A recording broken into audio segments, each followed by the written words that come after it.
For those of you who've seen it, I don't encourage you to go see this film, but it's more aggressively anti-abortion than Bella. How about Waitress? How many of you seen Waitress? You saw Waitress? Or August Rush? How many of you seen August Rush? Oh, good. These are incredible films. Kid Rock, he lives a couple miles from here, right? Did you guys know that he has a song called Abortion? Kid Rock, when he was 17, got his girlfriend pregnant, and she had an abortion. He has this song where he sings about how after that abortion he started drinking, doing drugs, and the only thing that stops him from killing himself is the fear that he has that he'll meet the child whose abortion he was involved with. Now this is Kid Rock. You know, this isn't, we all know what Kid Rock is and what he does. Now, I'm going to begin with just a little montage of Hollywood dealing with abortion over the years, and then we'll talk about it. Excuse me. Although I work in Hollywood, I'm not really technically savvy. I raise the money. I don't do anything technical. Okay, here we go.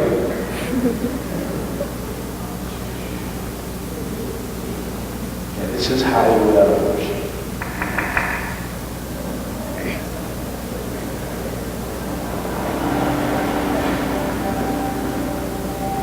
Listen.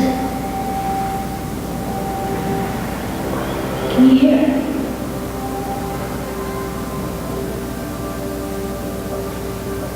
All babies want to get bored. All babies want to get bored. All babies want to get bored. Your baby probably has a beating heart, you know. It can feel pain. And it has fingernails. Fingernails? Really?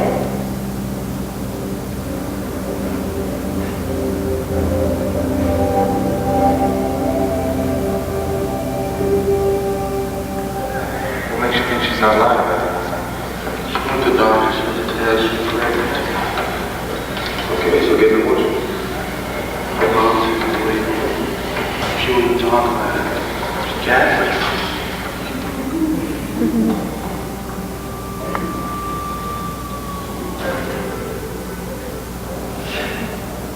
Look, we gotta do something about it. We gotta get an abortion. My brother Art got his girlfriend all once. It's simple. I mean, it's no big deal. Yeah. I got that plan. It's gonna cost $150 after the plan. Doesn't sound free to me.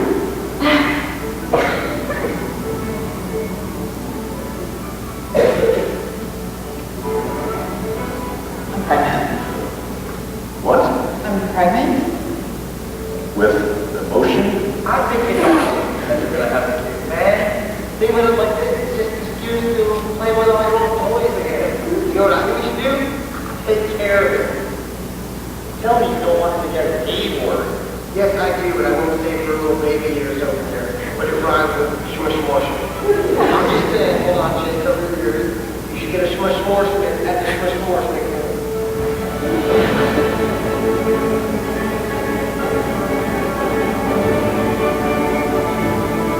Judy, we have to talk about all of our pregnancy options, even if they make us uncomfortable. There's one way of dealing with this that no one's mentioned yet. The A word. I know. Oh, Appleteens. What? I thought we could discuss abortion over Appleteens. There's somebody just say abortion. Roberta, with all due respect, this is none of your business. Orgy. I would keep it in still.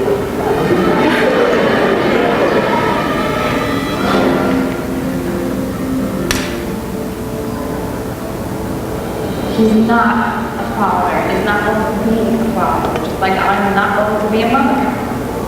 Not now.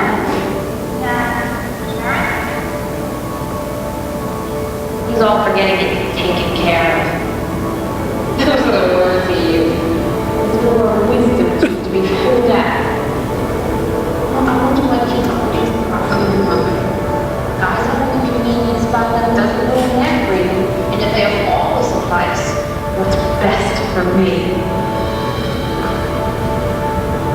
Getting it taken care of is what's best for me.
So there's a little look at Hollywood's take on abortion.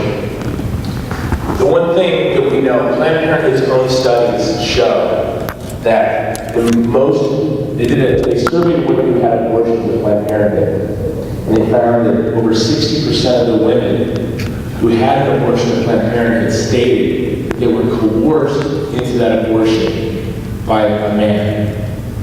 And the Fast Times at Ridgemont High scene, how many of you seen Fast Times at Ridgemont High? It's from when I was younger than you, but it's in the Smithsonian Institute as a great film in U.S. history. And in that film, it's the story of an older man who gets a girl pregnant and then has her get abortion. You see there in Juneau, a young girl is pregnant, a friend challenges her in front of the abortion clinic, and it's the personhood of the unborn child that gets her to turn around.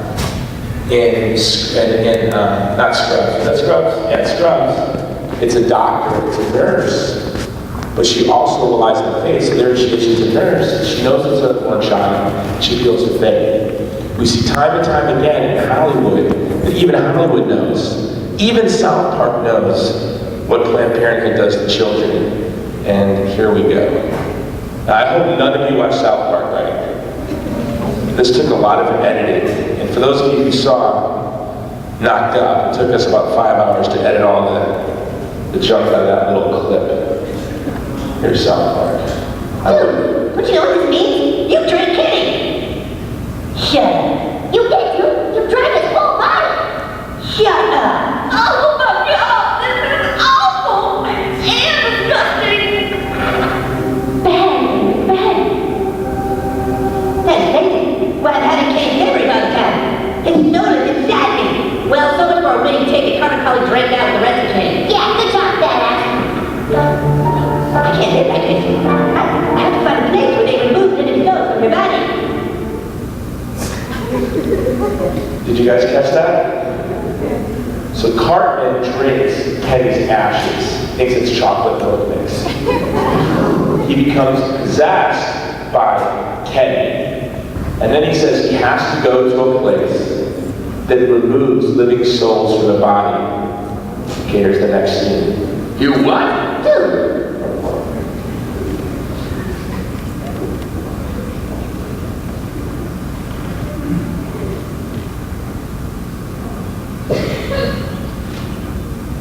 Looks like I've come to the right place. Can I help you? Yes, hello.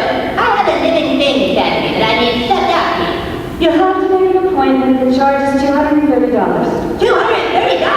I just want you to vacuum it out of me and not put it up in a condominium.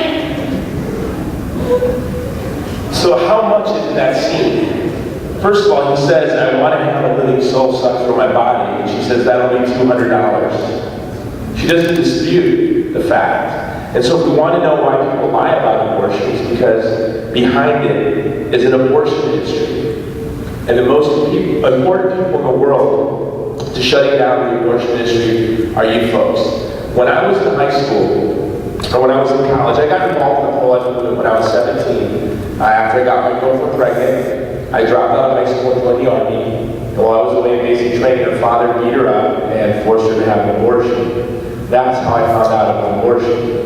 It was after that I committed my life to try to end abortion. I wasn't raised in a Christian family.